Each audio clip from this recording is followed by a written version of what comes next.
호텔 청소부나 하면서 내 얼굴에 먹칠하는 여자랑은 더는 못 살아. 안녕하세요. 구독하고 좋아요를 눌러주세요. 어느 도시에서 시청하고 계신지 댓글에 적어주세요. 이 모든 비극의 시작은 바로 한 달 전 서울 강남구의 한 고급 아파트 거실이었습니다.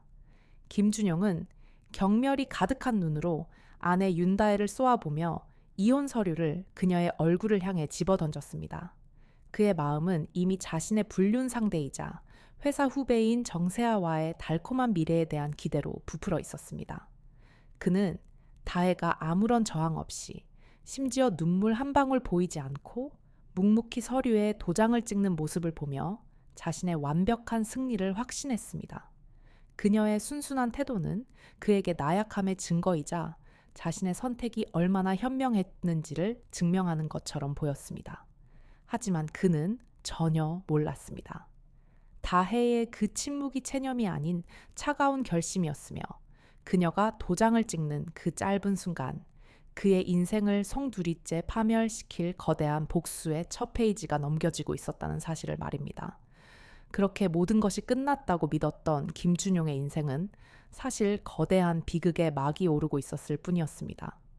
이혼 후 정확히 한 달, 그의 삶은 그가 꿈꾸던 대로 완벽하게 흘러가는 듯 했습니다. 그는 젊고 아름다운 정세아와의 관계를 회사 동료들 앞에서 보란듯이 과시했고, 그의 사회적 지위는 오히려 더욱 공고해지는 것 같았습니다. 바로 그때 회사 부장이 그에게 일생일대의 기회를 건넸습니다. 국내 최대 숙박업체인 미래호텔그룹과의 무려 500억 원짜리 신규 사업 계획을 총괄하라는 특명이었습니다.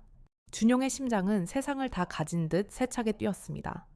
그는 이것이 자신의 뛰어난 능력으로 마침내 상류사회로 진입할 황금 동아줄이라고 굳게 믿었습니다. 하지만 그 황금 동아줄은 사실 윤다혜가 그의 목에 직접 걸어준 차가운 교수형 밧줄이라는 것을 그는 꿈에도 상상하지 못했습니다. 그 거대한 사업 계획 자체가 처음부터 그를 나락으로 떨어뜨리기 위해 치밀하게 설계된 거대한 함정이라는 사실을 아무도 의심하지 않았습니다. 그는 곧 마주하게 될 진실이 자신의 인생을 송두리째 지옥으로 떨어뜨릴 것이라고는 전혀 예상하지 못한 채 승리자의 미소를 지으며 회의실 문을 열었습니다. 미래호텔그룹의 꼭대기층, 대한민국 상위 1%만이 발을 들일 수 있다는 VIP 회의실은 숨 막히는 정적으로 가득했습니다. 김준용과 정세아는 눈부신 샹들리에 아래 거울처럼 반짝이는 거대한 원목 테이블에 앉아 있었습니다. 준용은 자신의 성공이 눈앞에 펼쳐진 듯한 착각에 빠져 자신만만한 미소를 감추지 못했습니다. 바로 그때 회의실 문이 소리 없이 열리고 한 여인이 들어섰습니다. 몸에 완벽하게 맞는 샤넬 정장, 손목에서 은은한 빛을 발하는 까르띠에 시계, 그리고 모든 것을 압도하는 차갑고 세련된 분위기. 그 여인은 바로 한 달 전 낡은 청소부 유니폼을 입고 있던 윤다혜였습니다. 준용의 세상이 그 자리에서 얼어붙었습니다. 다혜는 싸늘한 미소를 지으며 자신의 명함을 테이블 위로 미끄러뜨렸습니다. 안녕하세요. 이번 500억 원 규모의 프로젝트 총괄 책임자 미래호텔그룹 전략기획실장 윤다혜입니다. 준용의 입이 멍하니 벌어졌고 옆에 있던 세아의 얼굴은 종이장처럼 하얗게 질렸습니다. 다혜는 그들의 반응을 즐기듯 결정적인 한마디를 덧붙였습니다. 아, 그리고 제 아버님이 바로 이 미래호텔그룹의 윤태호 회장님이시거든요. 그 순간 준용의 머릿속에서 무언가 무너져 내리는 소리가 들렸습니다. 계약은 그 자리에서 파기되었습니다. 다혜는 단 한마디의 변명도 허락하지 않은 채 두 사람을 마치 길가의 벌레를 보듯 스쳐 지나갔습니다. 회사로 돌아오는 택시 안의 공기는 납처럼 무거웠습니다. 준용은 방금 전 겪은 일이 현실이라는 것을 도저히 믿을 수가 없었습니다. 그의 머릿속에는 다혜가 마지막으로 던졌던 차가운 눈빛만이 계속해서 맴돌았습니다. 사무실에 들어서는 순간 그는 모든 것이 끝났음을 직감했습니다. 그를 향해 쏟아지는 동료들의 노골적인 경멸과 조롱 섞인 수군거림, 소문은 이미 바이러스처럼 회사 전체에 퍼져 있었습니다. 곧바로 부장실로 호출된 그에게 떨어진 것은 가혹한 인사명령이었습니다. 자네는 오늘부로 팀장직에서 해임하고 회사의 무덤이라 불리는 마케팅 2팀 평사원으로 발령내겠네. 그는 자신의 귀를 의심했습니다. 어제까지만 해도 자신을 떠받들던 부하 직원들이 지켜보는 가운데 그는 자신의 짐을 초라한 상자에 담아 사무실 구석 자리로 옮겨야 했습니다. 그를 더욱 비참하게 만든 것은 정세아의 배신이었습니다. 그녀는 준용의 눈을 똑바로 쳐다보며 얼음장처럼 차가운 목소리로 말했습니다. 선배, 우리 이제 그만해요. 지금의 선배는 제 빛나는 미래에 아무런 도움이 안 되네요. 만 그녀는 그 말을 끝으로 새로 부임한 팀장에게 환한 미소를 지으며 아무렇지 않게 돌아섰습니다. 준용은 하루아침에 모든 것을 잃었습니다. 하지만 사회적 매장은 다혜가 준비한 잔혹한 복수의 서막에 불과했습니다. 진짜 지옥은 이제부터 시작이었습니다. 준용의 추락은 끝이 보이지 않았습니다. 강등된 사무실에서 그는 투명인간 취급을 받았습니다. 복사 심부름과 커피 타기는 그의 새로운 일과가 되었고 후배들은 대놓고 그를 무시했습니다. 매일 밤 그는 술에 취해 비틀거리며 집으로 돌아왔습니다.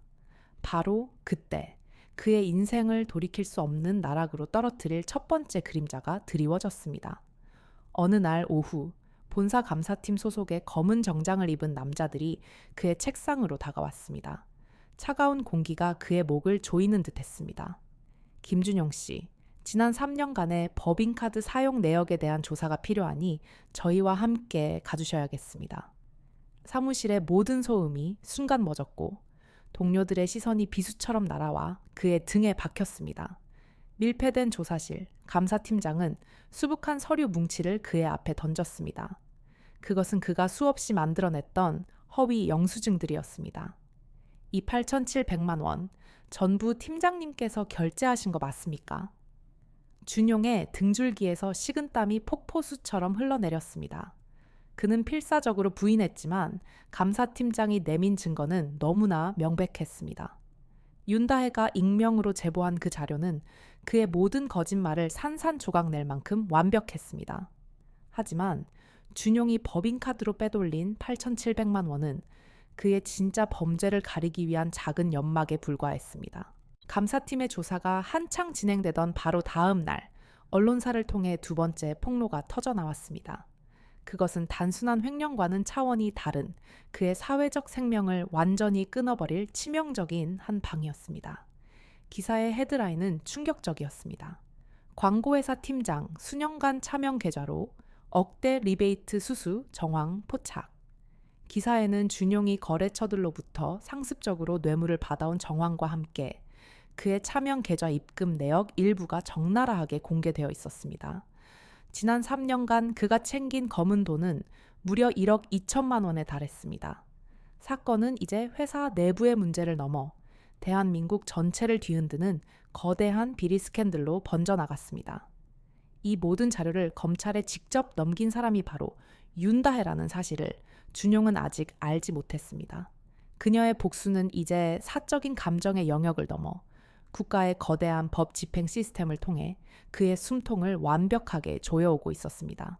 그리고 다음 날 아침, 그는 대한민국 모든 국민 앞에서 자신의 추악한 민낯을 공개적으로 심판받게 될 운명이었습니다. 다음 날 오전 10시 정각, 대한민국 모든 방송사의 아침 뉴스 속보 자막이 일제히 번쩍였습니다. 속보입니다. 국내 유명 광고회사 전 팀장 김준용 씨가 오늘 오전 수억 원대 횡령 및 배임 혐의로 사무실에서 긴급 체포되었습니다. 텔레비전 화면에는 어제까지 동료였던 사람들이 경악과 경멸이 뒤섞인 눈으로 지켜보는 가운데 차가운 수갑을 찬 채 고개를 숙이고 검찰 수사관들에게 끌려나가는 준용의 모습이 생생하게 중계되었습니다. 그의 이름과 얼굴은 순식간에 모든 포털 사이트의 실시간 검색어 1위를 장악했고 그는 대한민국에서 가장 파렴치하고 추악한 셀러리맨으로 낙인 찍혔습니다. 그의 오만했던 과거, 화려했던 성공 신화는 한순간에 추악한 범죄 기록으로 전락했습니다.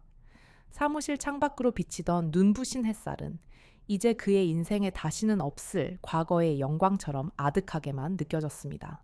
그는 그제야 깨달았습니다. 이것은 우연이 아니라는 것을. 윤다해의 철저하고 무자비한 복수가 이제 막 시작되었을 뿐이라는 것을.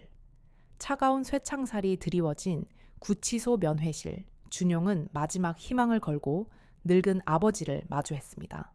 그의 초라한 수의 위로 아버지의 그림자가 무겁게 내려앉았습니다. 하지만 그를 기다린 것은 따뜻한 위로가 아니었습니다. 아버지는 파들파들 떨리는 손을 들어 아들의 뺨을 힘껏 내리쳤습니다. 쩌렁쩌렁한 소리가 좁은 면회실을 가득 메웠습니다. 우리가 너를 이렇게 키우지 않았다. 이놈아, 우리 얼굴에 똥칠을 해. 넌 더 이상 내 아들이 아니다. 아버지의 절규 섞인 외침은 비수가 되어 준용의 심장에 박혔습니다. 그의 눈에서 뜨거운 눈물이 쏟아졌지만 그 눈물은 후회가 아닌 절망의 눈물이었습니다.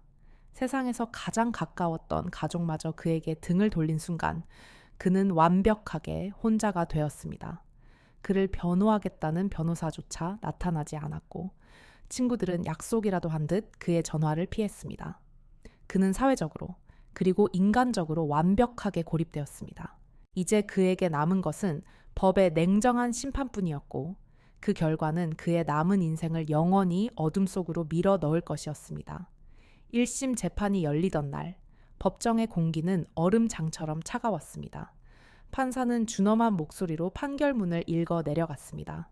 피고인 김준용, 죄질이 매우 불량하고 반성의 기미가 보이지 않아 징역 2년 6개월의 실형을 선고한다. 땅. 판사의 망치 소리는 그의 남은 인생에 대한 사망 선고처럼 법정 전체에 울려 퍼졌습니다. 그가 그토록 자랑스러워했던 강남의 아파트는 회사의 손해배상 청구 소송으로 인해 4억 5천만 원이라는 헐값에 경매로 넘어갔습니다. 그의 모든 재산은 먼지처럼 사라졌고 통장에는 단 한 푼도 남지 않았습니다. 그는 자신이 쌓아 올린 모든 것이 신기루였음을 깨달았습니다. 차가운 감옥 독방에 홀로 갇힌 그는 매일 밤 자신이 내뱉었던 오만한 말들과 경멸의 눈빛이 부메랑이 되어 자신의 심장을 꿰뚫는 고통 속에서 몸부림쳤습니다. 하지만 후회의 눈물을 흘리기에는 이미 너무 늦어버린 뒤였습니다.